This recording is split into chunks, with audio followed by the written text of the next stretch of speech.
Views expressed on this program are those of the hosts, guests, and callers, and are not necessarily those of this station, its management, or other advertisers.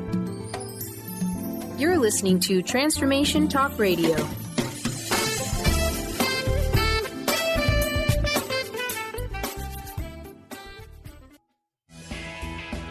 What if your biggest dreams were already assured as they've been written in the stars?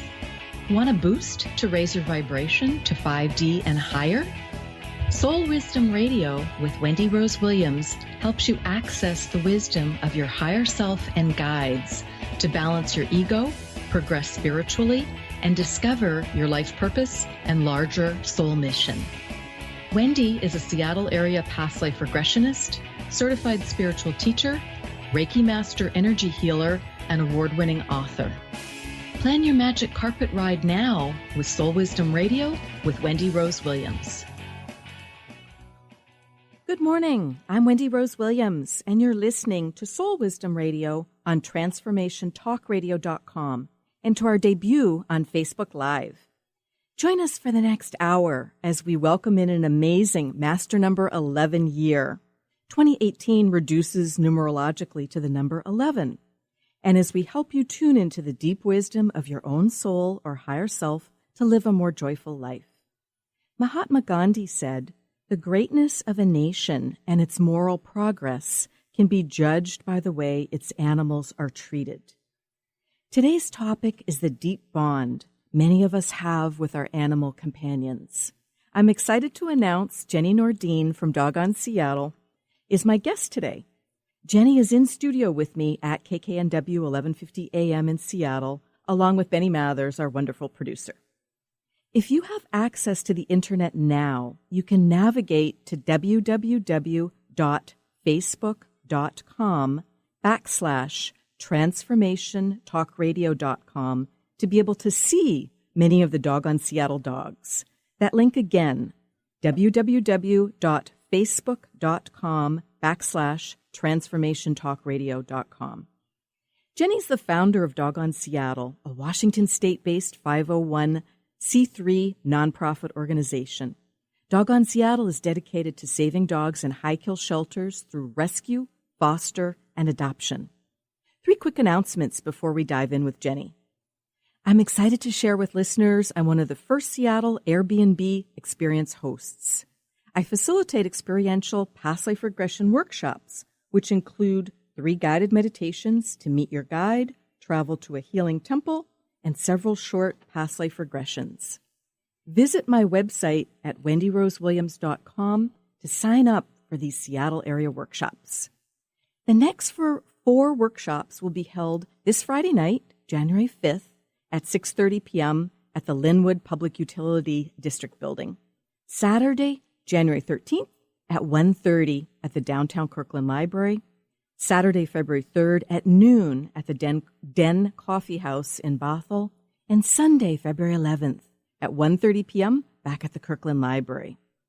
Workshop participants will receive an autographed copy of my first book, Regression Healing 1, The Huntsman, the Lord High Mayor, and the World War II Soldier, available on Amazon. Regression Healing 1 is a moving example of a comprehensive past life regression healing with a lesson of forgiveness for both the client and for me. Simon, the client, was able to release significant physical and emotional pain by returning to the lifetime of origin and mastering the lesson. Emotions are timeless and often become stuck in our energy field. My clients are so happy to release these blockages and stuck energy. They're able to move forward in positive ways when they release anxiety, depression, PTSD, physical or emotional pain, reframe trauma, and complete challenging life lessons like gratitude or forgiveness.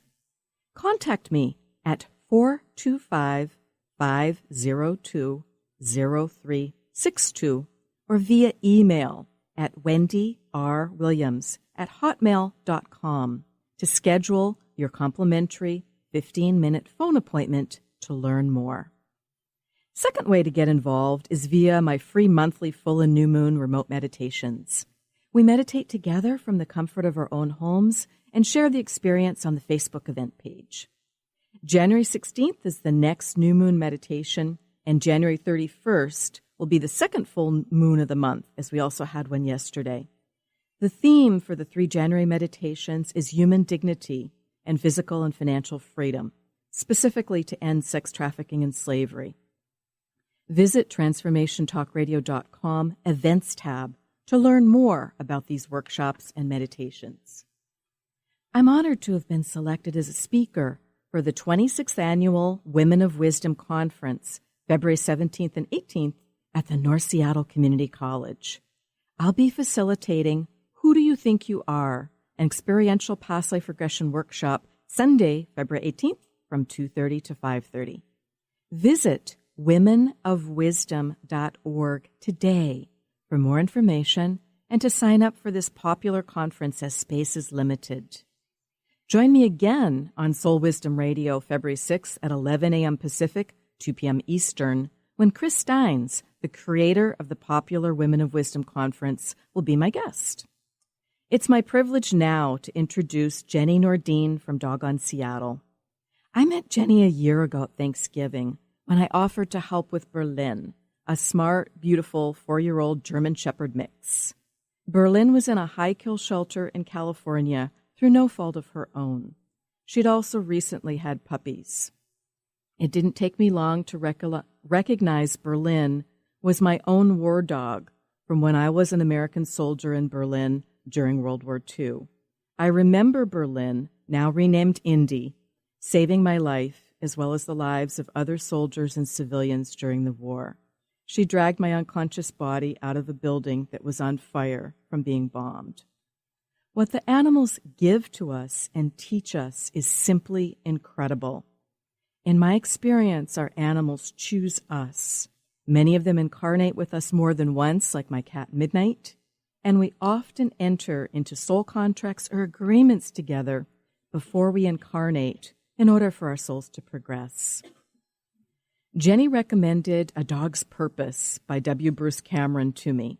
It's a heartwarming read that you listeners may enjoy that illustrates some of the basic reincarnation principles and how we progress spiritually in tandem with our animal companions. Jenny Nordine earned her master's degree in communication and digital media from the University of Washington and her bachelor's degrees in biology and political science from Duke University. She grew up surrounded by animals, hamsters, geckos, rats, cockatoos, cats, and plenty of dogs. Jenny spent her adolescence volunteering in wildlife rehabilitation, which helps tremendously in working with shelter dogs with unknown histories. She strives to approach each animal with respect for its individual needs. Doggone Seattle believes every dog deserves a chance at a forever home and makes an incredible difference in the lives of these deserving animals, one dog at a time. Jenny adopted her first rescue dog from a high-kill shelter in Durham, North Carolina, while in college, and her second from a private shelter in Seattle after graduation. Her personal experiences in rescuing shaped her views about rescue organizations and adoption processes. Always passionate about animal rights, she followed advocacy groups for years, but didn't feel she could stomach the heartache of working for the plight of millions of dogs that had so little hope. But after 9 years in marketing and business development, Jenny felt she needed to do more. She offered to create a website for a local dog rescue. While the rescue needed help, she quickly saw the dogs more urgently needed her help. Jenny began first fostering and then recruiting fosters, and soon after managing dozens of dogs from rescue through adoption. She jumped into the deep end of rescue and hasn't looked back. Jenny founded Doggone Seattle a year ago. She has a passion for helping the large breed dogs, as do I, the ones that are commonly overlooked or misunderstood. These include pit bulls, shepherds, black dogs, and mutts. Jenny has immersed herself in the world of dog rescue and strives to take in everything related to training and rehabilitation, veterinary medicine, nutrition, and more. This leads her to take on some of the toughest medical and behavioral cases. Jenny considers every special needs dog a learning opportunity that can help better the rescue. She lives the motto, rescue, respect, repeat, understanding that easily adoptable dogs keep the rescue afloat, but each dog requires its own rescue approach with respect to allow the organization to repeat the mission. Welcome, Jenny, to Soul Wisdom Radio. Hi, Wendy. Thank you for having me today. Oh, it's my pleasure. Congratulations on Doggone Seattle's first anniversary. Am I correct that in your first year in operation, Doggone Seattle rescued over 435 dogs and placed more than 375 into their forever homes? Yeah, that sounds right. I think we've found homes for about 400 dogs in 2017. Oh, that's amazing. And how was this accomplished? What's some of the nitty-gritty? Like you said, one dog at a time. We have a wonderful team of people that live in the Seattle area that help us by taking dogs into their own personal homes for the average time of about 2 to 3 weeks. And they are a huge part of what allows us to complete this mission. So, it's just the collective positive energy and good work from a wonderful team of people. Oh, fantastic. Well, you're a wonderful leader for it, as well as your husband, so we very much appreciate it. Congratulations also on attaining your 501c3 status. My understanding it's difficult for dog rescues to become a 501c3. What are the implications for donors, tax-wise or in any other way, and for Doggone Seattle to be able to save more dogs? What has that done for you? So I don't know if it's more difficult for a dog rescue, but I think just getting the 501c3 status, there's just so much red tape, and it can be difficult for just your average person to do, and it's expensive if you have to hire somebody to help you with that. So it can be a challenge. But for our rescue organization, it means that we are able to pull dogs out of high-kill shelters that are at risk for euthanasia that are out of state. So, for example, if there's a dog in a shelter in California that's scheduled to be put to sleep, if you're a 501c3, they have to give you that dog at no cost, essentially, as is, without vetting or whatever. But they have to give you that dog rather than kill it. So it gives you a lot of options in terms of which dogs that you can help. That's a really big deal then. It's huge. It's huge because, it's actually a law in it's a federal law. So the other big benefit, of course, is that for donors, private or companies, their donations to a 501c3 organization are tax deductible. So especially corporations, but many individuals too are looking to donate to organizations that have that status so that there's some financial benefit for them as well. Fantastic. Well, we're going to break, but first let's share our contact information. You're listening to Soul Wisdom Radio with Wendy Rose Williams and my guest, Jenny Nordine. What's the best way for people to reach you, Jenny, in addition to your website? Is that the best way? What is that website address? The website is doggoneseattle.org, DOGGONE, Seattle.org.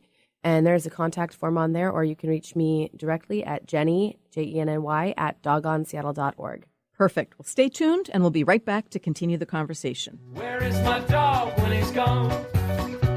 He's doggone, gone, doggone. When he gets back to our cozy little shack, it's doggy, where you've been so long.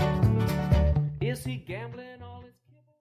Tune in to The Truth is Funny with Colette Steffen each Wednesday at 8 a.m. Pacific, 11 a.m. Eastern on TransformationTalkRadio.com. This hit show will have you thinking outside the box and riding the wave of infinite potential. Join Colette on the Higher Self Network, inspiring listeners to shine their brilliance and ensure success while roaring with laughter as they recognize the humor of the giant cosmic joke. Visit thetruthисfunny.com.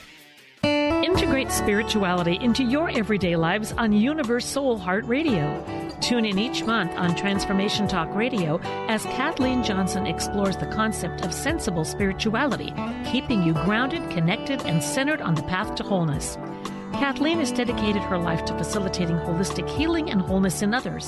Listen to Universe Soul Heart Radio and learn how to flourish, grow, and impact all we do on planet Earth. For more information, go to universesoulheart.net. Now you can be a part of one of the most powerful programs to help create a more joyful, loving, abundant, and peaceful world. Every day at 12 noon in any time zone, join millions of other people around the world to spend a few minutes in joy, love, and gratitude. Brought to you by Robert Schoenfeld, host of the Art of Powerful Living Radio. Together, we can raise the vibration of the planet. For more information, visit globalmomentofjoy.com. What is a brilliant culture, and how do we create them? Why are they important? Claudette Rowley has created a breakthrough 5-step process to help you align your culture with your business strategy for exceptional results. Looking for a culture that drives organizational excellence? Listen to Cultural Brilliance Radio, the second and fourth Friday of each month at 10 a.m. Pacific and 1 p.m. Eastern on Transformation Talk Radio. To learn more or work with Claudette, visit culturalbrilliance.com. Hey, did you know why they call the foundation the foundation? It's called the foundation because it completely eliminates your foundation for what you thought your reality was and creates a whole new space where you can have an entirely new reality that is foundationless. So from my point of view, they should call it the unfoundation or the foundationlessness. Either way, there's a big new global rewrite happening again because these guys cannot stop changing. There should be like a Change Anonymous that Gary and Dane go to. And it's happening April 28th to May 1st. You can find out about it at accessconsciousness.com/global foundation. It's happening in Paris. Go to Paris or do it online or find a pod near you. These are all the options you have. And what else is possible?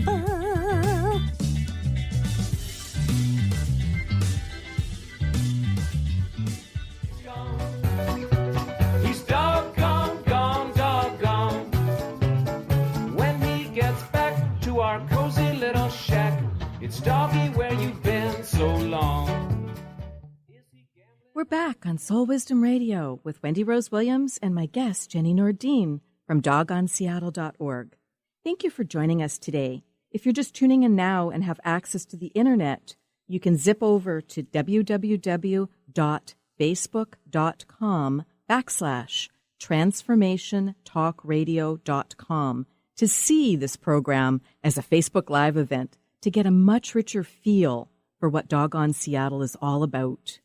That link again, www.facebook.com/transformationtalkradio.com. So, Jenny, thanks for recapping the importance of that 501c3 and how that really plays out in you being able to save dogs from out of state. That's a very big deal. Why is it so important to rescue dogs from our own shelter system in the U.S.?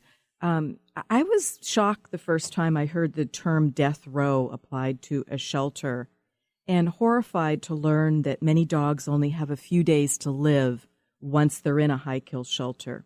Is it true that very few make it out alive due to overpopulation, and how few resources that go into finding homes for these dogs, most of whom have great temperaments and may also be healthy, young, and quite adoptable? What is going on with that? You packed in a lot of questions there. So, there's no one answer to this. We definitely have a problem in our nation. Some shelters obviously are better than others. The public government shelters are often underfunded and understaffed, and they're open intake, meaning they have to take in whichever dogs come to them, either through strays or owner surrenders or neglect situations, and they may have only X number of kennel spaces, and they do the best they can to house the dogs there. But if they only have X number of kennel spaces and they have a certain number of dogs come in and that exceeds the space they have, then if they're not leaving through adoptions or through rescues, then they're not making it out. So that's just the reality in our country right now. There's a lot of things that can be done to work to improve that, which I hope, touch on later. But it's more than just the public shelters. Also, there's private shelters. There's rescue organizations. But the overarching theme, I guess, is that there are millions of dogs every year that are killed. And these are adoptable dogs. I don't even think that the Humane Society includes in their statistic of, I think they say it's about 2.8 million dogs a year. They don't even include in that statistic dogs that may have severe medical problems or that they deem not adoptable due to behavior considerations. So it's a big problem, and it's nationwide. It really is. So that regardless of what the number is, we know it's in the millions. It doesn't matter if it's 2.3 million or 2.7 million. Right. We know it's in the million, and this is just in the U.S. Right. So this is a very big deal. Many of our quote shelters, we know they're not shelters at all. They really are death camps. And today's conversation is about changing that reality. What are some of the common misconceptions why dogs end up in a high kill shelter, and what's more the reality? I think that people think about dogs in the shelter and think that they're broken or that they have all of these issues or there must be something wrong with them or some reason why they're there that's their problem. Like, and especially good dog people, they can't really imagine, how someone could give up their dog unless, the dog had, killed a puppy or something, that just, it depends. Sorry. But the reality of the situation is that the vast majority of these dogs are really, really wonderful dogs, and they just need a little bit of time in a stable environment to feel safe for you to see what beautiful, wonderful dogs they are. I mean, I think personally for the hundreds of dogs that I've fostered directly from the shelters, and I do take a lot that other people won't take, maybe had only one or two that I was like, ugh, this dog's going to be a really big challenge. So, right. I mean, the vast majority of them are just absolutely wonderful dogs. So they decompress in the foster homes, and that's what's important is that they're going to a foster home first. Well, yeah, that's a huge benefit. But if you were just a private individual looking to adopt a dog, I would always advocate going to a shelter. It's not as difficult as you might think. The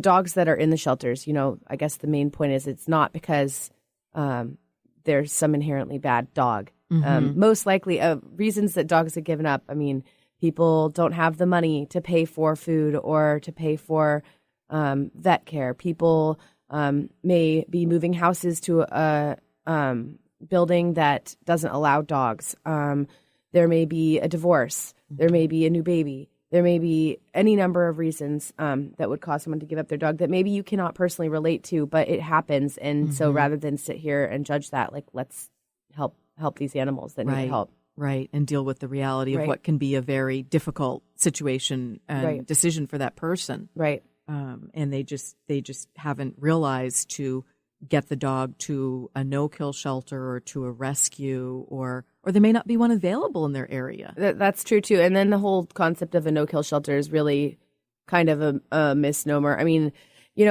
we should not judge shelters that are labeled, quote, kill shelters, because it's not really their decision. There are things that they can do to try to get more dogs out. But if you're an open intake public government shelter, it's just a matter of the numbers, and they can work as hard as they can to get the dogs out or transferred to other rescues. But for example, like Seattle Humane, which is a private shelter, they are not open intake. So they get to decide which dogs they take in and which dogs they do not take in. So if you have a dog in front of you that's very sick or has behavioral issues, they're probably not going to decide to take that dog because they don't know if they can necessarily place that dog, which of course is a benefit to them, meaning they won't have to kill that dog. And then they're a no-kill shelter, and then they get more public support, whereas some shelters perhaps that are open intake that have to take those dogs actually need more public support. And we as the public are judging those shelters saying, oh, well, they're a kill shelter. And it's like, it's kind of important to take a step back and look at what the reality is, That's one of the biggest lessons that I've been learning in life the last few years through my clients and through my own healing work is don't judge. Just it is what it is, and just try and work with whatever the situation is in the most positive way you can. Yeah. It's really hard to do in rescue, and I struggle with that every day, but it's definitely something that I agree is super important. I mean, when I get emails and calls from owners that want me to take their dog because their dog's 9 years old and they have a kid, sometimes I have to put the phone on mute and just scream. But it can be hard. But we're doing what we can. So it's very hard because you're on the front lines, and that's not a place that people can always be. So my hat's off to you. On a lighter note, how did did you select the name Doggone Seattle for the rescue? Wasn't there a different focus for it originally from a project you did in grad school? Yes. So I'll try and keep this. I'll keep it short. But we had one of our final assignments in the master's program was to create a community around something. And I mean, that's very broad. But of course, my mind immediately went to dogs. And I said to the director of the program, I said, I think my website's going to be whyadopt.com. And it's going to be all about the reasons why you should adopt a dog instead of buying one. And he's like, yeah, I don't know. That's pretty bleak. I'm not sure that's going to be a great community building topic, so you should probably come up with something else. And I'm like, okay. So I'm sitting in what was formerly, I think it was called Forza Coffee Shop. It's now Fix or something else in Green Lake, a dog-friendly coffee shop down in Green Lake. And I've got my dog Bondi with me, and I'm on my laptop, and someone came up and they're like, oh, I didn't know you could have dogs in here, because, you know, it's a little bit of a gray area with the health department. There's a lot of dog-friendly places, but places don't necessarily advertise it because, you know, it's kind of like the whole, you know, we won't say anything if you don't say anything kind of thing. And I was like, yeah, absolutely. This place and, you know, this place down the street and this other bar and this restaurant. And I'm like, wow, because I'd in my head been collecting all these places that I could bring my dog to. Mm-hmm. And so I was like, well, that's what it's going to be. It's going to be the dog-friendly places in Seattle. It's going to be a website, and people can share, you know, their own experiences and their own places. And so that's what I did. And I don't remember how I specifically came up with Doggone Seattle, but it ended up being really popular because, you know, Seattle's awesome dog people, and everyone loves to bring their dogs places. And people were sharing, you know, new places all over the neighborhoods, and we got a map set up. And so it was really awesome. But then, you know, when I built this whole community, and by the time I was doing rescue more and more, I'm like, well, I'm not going to I don't have time to do any of that anymore. But so, hey, community, this is now going to be about dog rescue. Like, thanks for your support. I hope you stick around. But if not, like, it's been great. And that's okay. That's how it happened. So things naturally evolve, and exactly. That's great. That did hit the community. Well, it was awesome because I had like a nice launch point. I already had, you know, a Facebook page with followers. It was what's serendipitous. That's perfect. And related to that, Jenny, what are some of the ways you've worked to make workplaces more dog friendly? And what are some of the local Seattle businesses that allow well-behaved dogs in the workplace?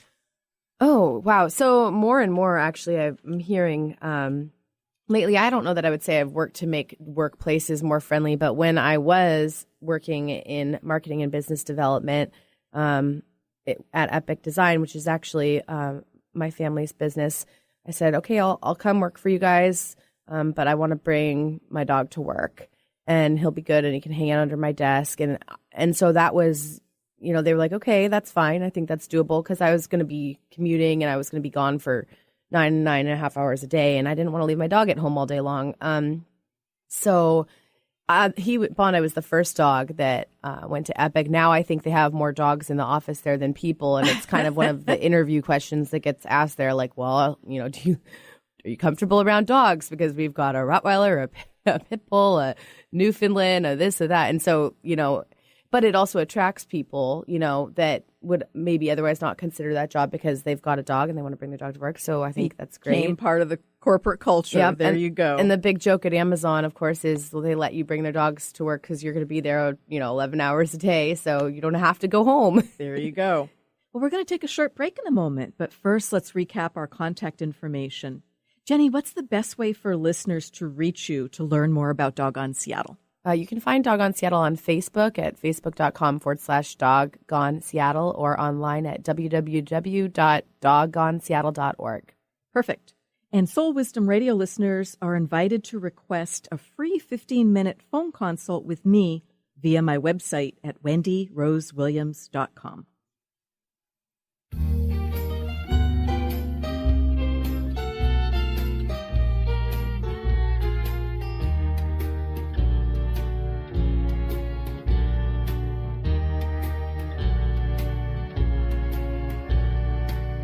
Got a friend in me. You got a friend in me. Stay juicy. Tune in to Your Juicy Love with me, Una Drake, co-hosting monthly with Dr. Pat, and every second Monday at 12 p.m. on Transformation Talk Radio.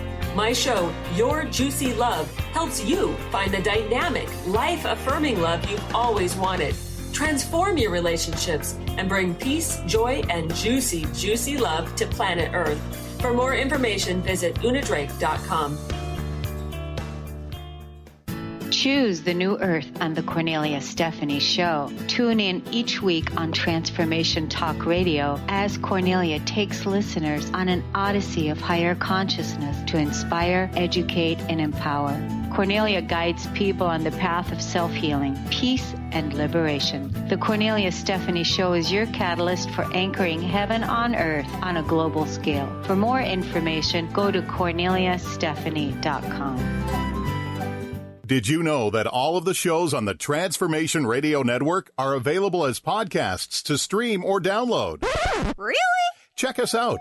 Go to transformationradio.fm. We have business shows, spiritual shows, energy healing shows, and pretty much everything in between. Something for everyone, guaranteed to inspire, educate, and transform. We are transforming the world, one listener at a time. Tune in to the Psychic Professors Show, The Voices of Spirit Radio, with international medium and spirit artist Dr. Susan Barnes on Transformation Talk Radio, featuring a variety of spiritual topics such as psychic art, spiritualism, EVP, psychic development, and mediumship. This hit call-in show provides listeners with breakthrough wisdom to enliven and enlighten their lives. Visit spiritartgallery.net. Tune in each Friday, 2 p.m. Pacific, 5 p.m. Eastern on Transformation Talk Radio. Tune into the wisdom of your soul for guidance on living a joyful life. On Soul Wisdom Radio, Wendy will provide inspiration to raise your vibration and connect with your higher self and guides. Learn how to balance your ego and to progress spiritually on Soul Wisdom Radio with Wendy Rose Williams. Visit wendyrosewilliams.com or Transformation Talk Radio to learn more about a healing session with Wendy and her events and publications. You got a friend in me. When the road looks rough ahead and you're miles and miles from your nice warm bed, you just remember what your old past said. Boy, you got a friend. Welcome back to Soul Wisdom Radio with Wendy Rose Williams and Jenny Nordine from dogonseattle.org. Jenny, I know you put a lot of thought, hard work, and creativity into your founding principles of rescue, respect, and repeat, like you put into everything you do. What does rescue, respect, and repeat really look like at Doggone Seattle? Can we take those three founding principles one at a time? Where do you rescue from primarily, and where are the dogs placed? So the rescue piece of it, I guess, is what our main mission is to get these dogs out of situations where they're at risk for being killed, essentially helping homeless dogs. So we help a lot of dogs from Southern California, specifically the San Bernardino area, the Devore and San Bernardino city shelters. I also work with other high kill shelters in California. I'd say about 60% of our dogs come from that area.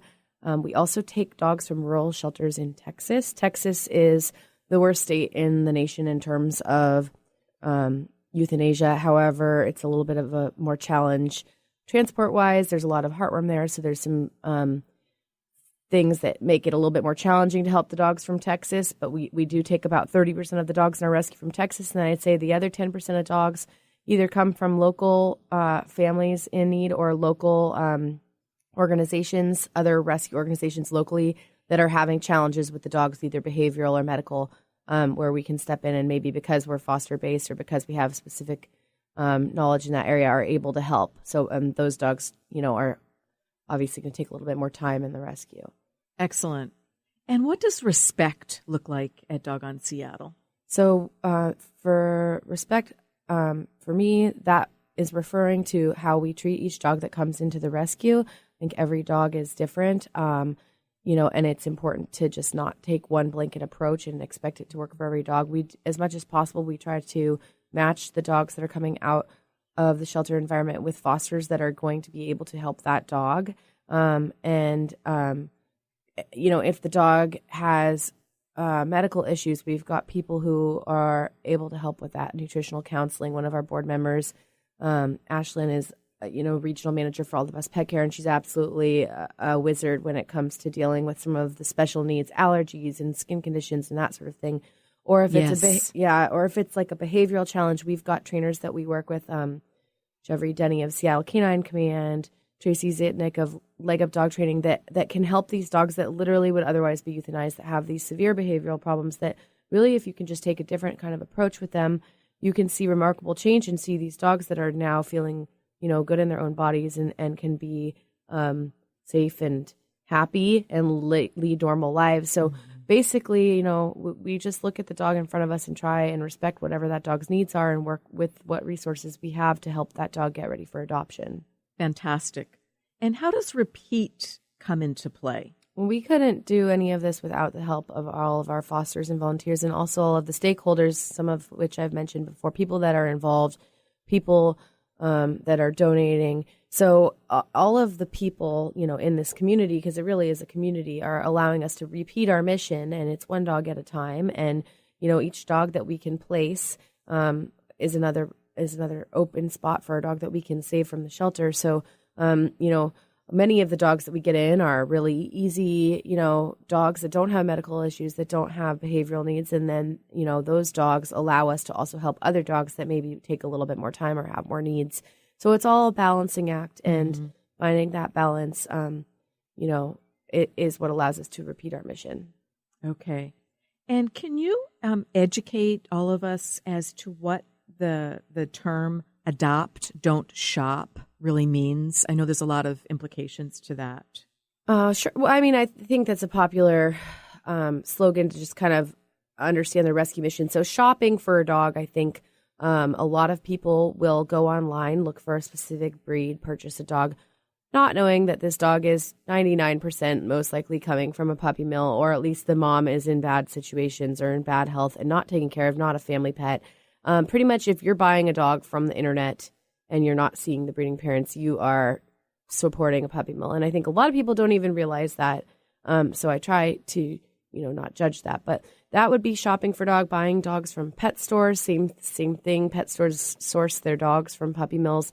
We don't have a lot of that in Washington State because there is a high awareness of the problem here. So people are, have literally, with their buying power, shut down pet stores that sell puppies, which is great. And now you're even seeing like PetSmart and Petco and the big chains supporting rescues that come in, bring adoption events and that sort of thing, which is great.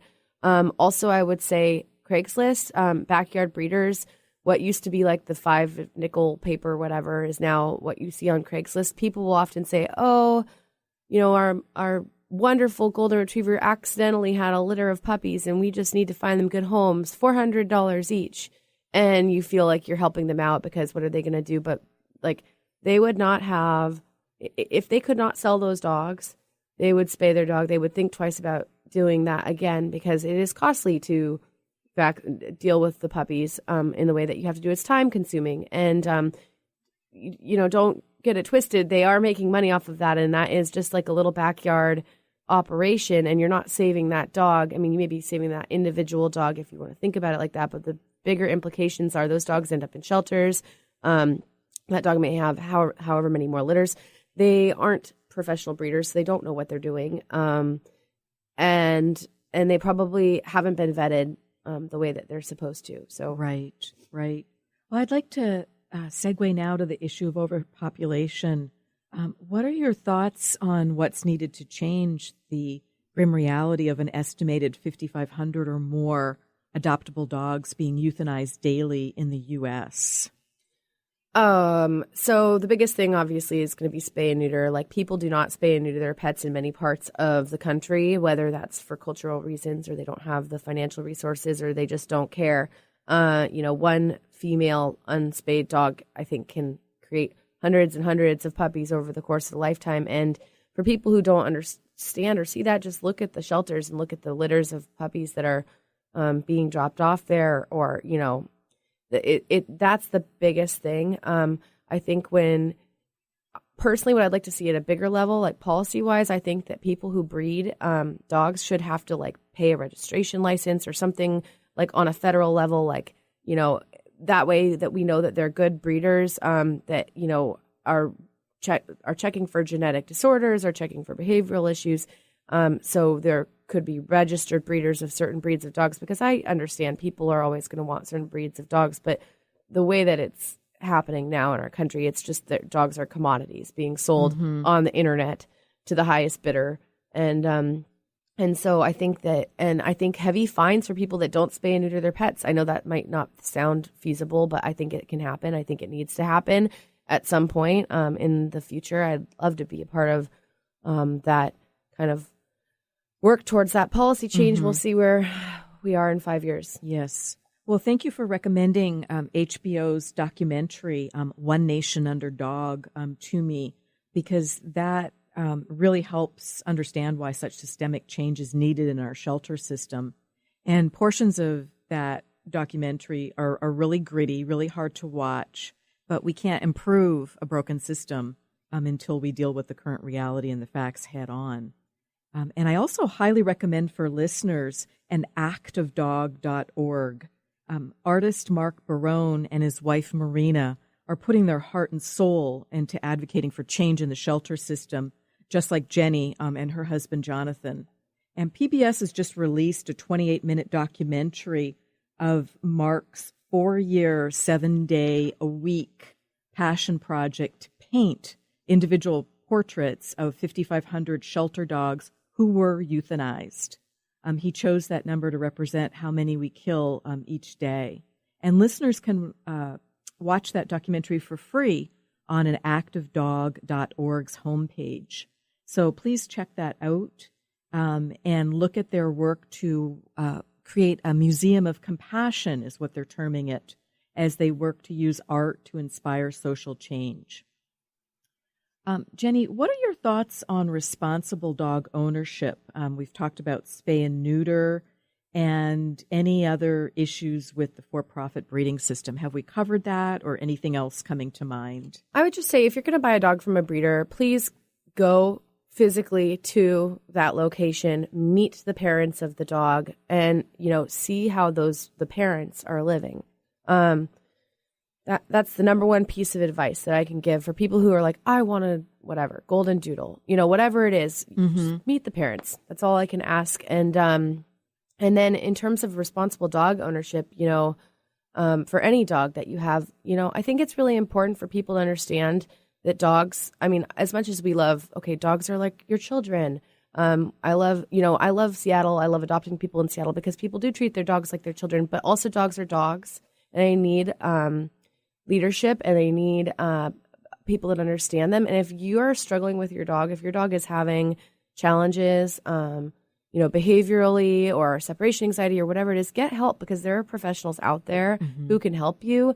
And it's so hard when you just pass that off to somebody else. I need to rehome my dog because my dog is destroying this, that, or the other thing, or my dog, acts like it wants to kill other dogs. Like, no, you can get help. Like, these issues can be worked through. It's not just something to give up on. And if you don't have the answers, seek out professional help. Absolutely. We're going to take our final break in a moment, but first let's share our contact information. Is the best way for listeners to reach you at your website, dogonseattle.org? Yeah, that would be great. Absolutely. Perfect. And I can be reached at wendyrosewilliams.com regarding past life regression and energy healing, as I'm a certified spiritual teacher, in addition to being a past life regressionist and a Reiki master energy healer.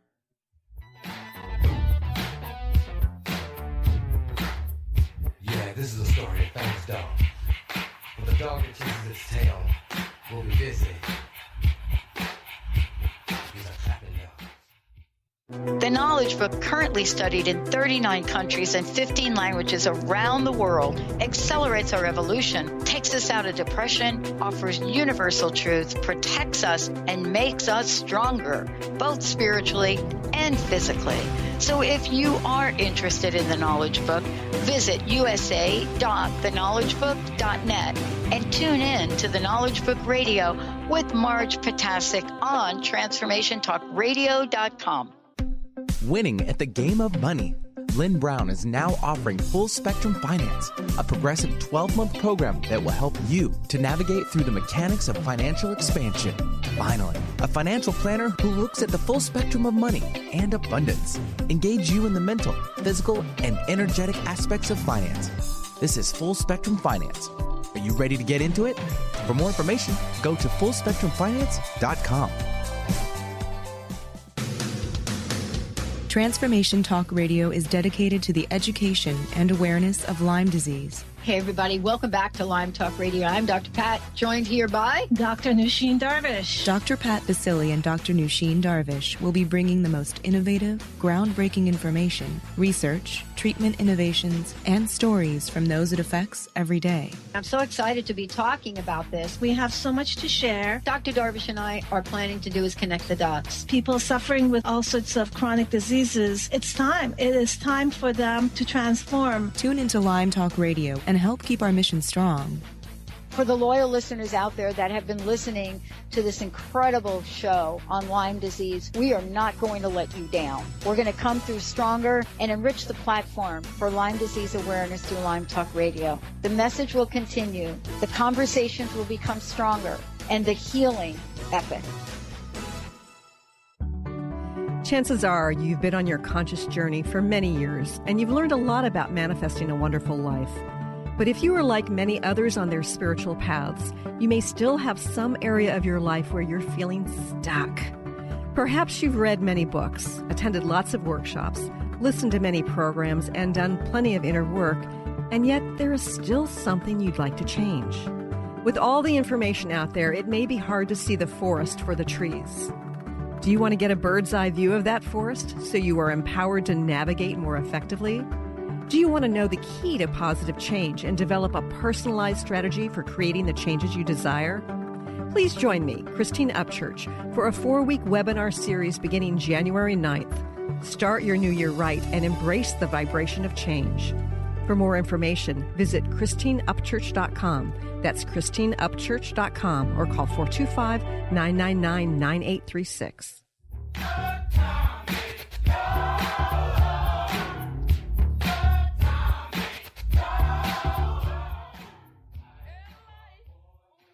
Welcome back to Soul Wisdom Radio, Living Your Joyful Life, with my special guest, Jenny Nordine, founder of the DogOnSeattle.org, no-kill, foster-based dog rescue.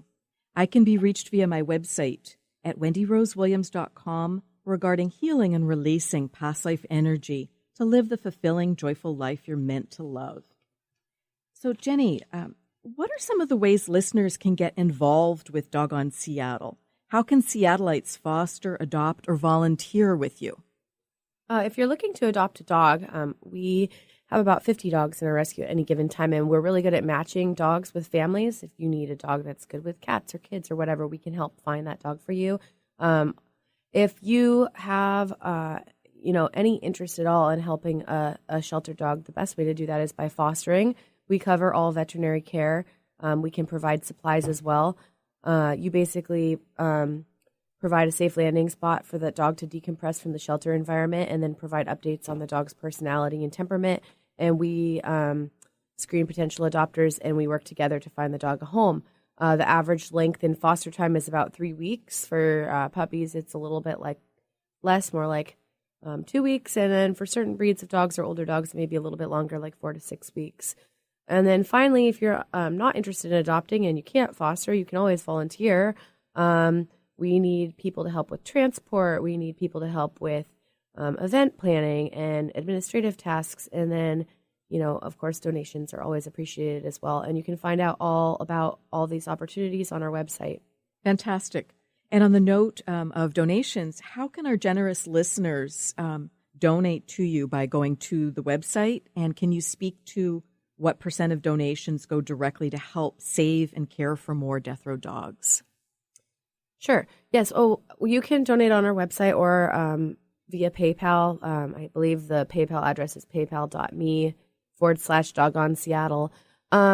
Our rescue is entirely volunteer based, so all of the donations that we get go directly to helping, the dogs in one shape or form or another, whether that's transport costs to get them, out of the shelter to here, or for spays and neuters, or for vaccinations, or for some of the special needs dogs that we have. And actually, because we're just about to do our first year's tax report, which is going to be fun. I'm really not really excited about that. But all of our financial expenditures and everything will be completely transparent and available to the public at the end of the year. Fantastic. So, and it's wonderful to find somewhere where 100% really is going directly to the dogs. So that's wonderful. How would you recommend listeners choose a reputable dog rescue to work with in their local area? Because we have listeners all over the U.S. and Australia and other places in the world. So if they're not able to work with you locally, just how would you recommend they choose a dog rescue to work with? That's a good question. I think that the most important thing is if you're looking at the dogs, you should be able to get information about where that dog came from, how it got to where it is, what veterinary care it's had, and hey, tell me about this dog's personality. What do you know about it? If a rescue is just flipping dogs, they're not going to know very much about the dog, or you're going to get kind of answers all over the place. So you can just have those conversations. Don't get drawn in and kind of tunnel vision over a dog's picture and obsessed over one dog, and that's the right dog. Make sure you're working with a rescue that's good, because that means that, 2 weeks down the road, if the dog comes down with something, or 3 months down the road, if the dog has a behavioral issue or whatever, that the rescue is going to be there to support you. And by that same token, I'd say any rescue that you work with should have a policy of, hey, if this doesn't work out, we're taking the dog back, because that's really what rescue is a commitment to the dog from rescue through to adoption for the lifetime of that dog. That dog should be safe. So I think that's a really important thing to look for as well. That is a critical point. Thanks for bringing that up. What else would you like listeners to know so that they can help more shelter dogs find loving, suitable homes? Is there anything else coming to mind? It's a hard thing for a lot of people. I think a lot of people have the compassion for animals. They feel awful about this problem, but it doesn't make us feel good to sit in that space to look at those dogs' pictures, or to watch those videos, or to go down to the shelter.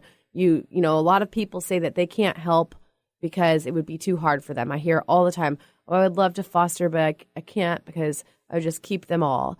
And I get that. I understand. I lived in that space for years. Mm-hmm. But I would also say that, if you just put yourself out there just a little bit, you might surprise yourself at what it feels like on the other end. Try fostering a dog and work through that process and see that dog go to a home. And it may not be as difficult as you think. There's a lot of support available, from other people that have been there, done that. And I think it's kind of like a cop out to just be like, "Oh no, I can't. It's too hard." Like, yes, it's hard, and it's also really rewarding, and it's also really necessary. So if there's any part of your being that feels that, follow that. Absolutely. And one of the things that I love about volunteering with Doggone Seattle myself is that you're so flexible, meaning I can come volunteer at an adoption event, but I don't have to go to every adoption event. It's just, when schedules permit.